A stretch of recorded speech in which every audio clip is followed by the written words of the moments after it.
السلام علیکم ورحمۃ اللہ وبرکاتہ۔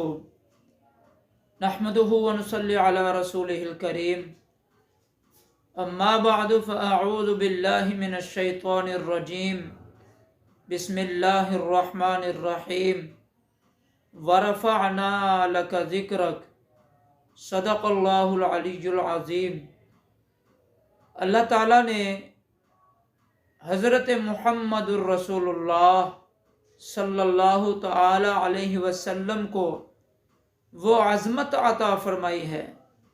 وہ شان عطا فرمائی ہے، وہ مقام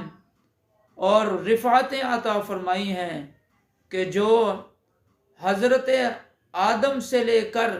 حضرت عیسیٰ روح اللہ تک کسی نبی کو وہ عظمت،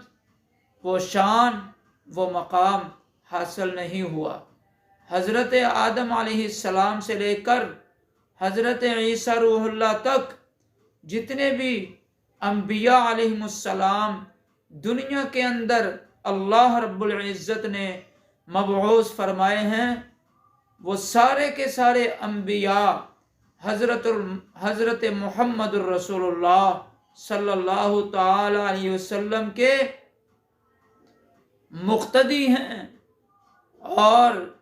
حضور صلی اللہ تعالی علیہ وسلم ان تمام انبیاء کے امام ہیں،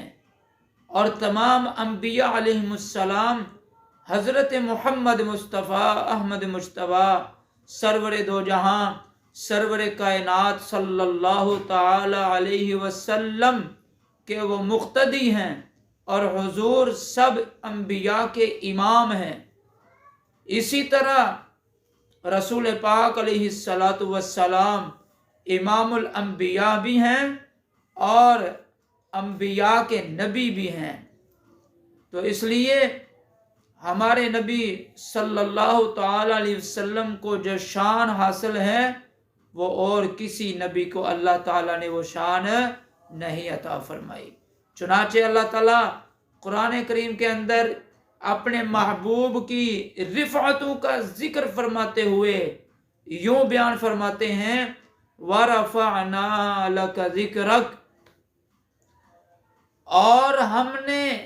آپ کے ذکر کو بلند کر دیا ہے۔ یہ اللہ تعالیٰ فرما رہے ہیں اپنے حبیب کو، اپنے نبی کو، اپنے محبوب علیہ السلام کو کہ میرا محبوب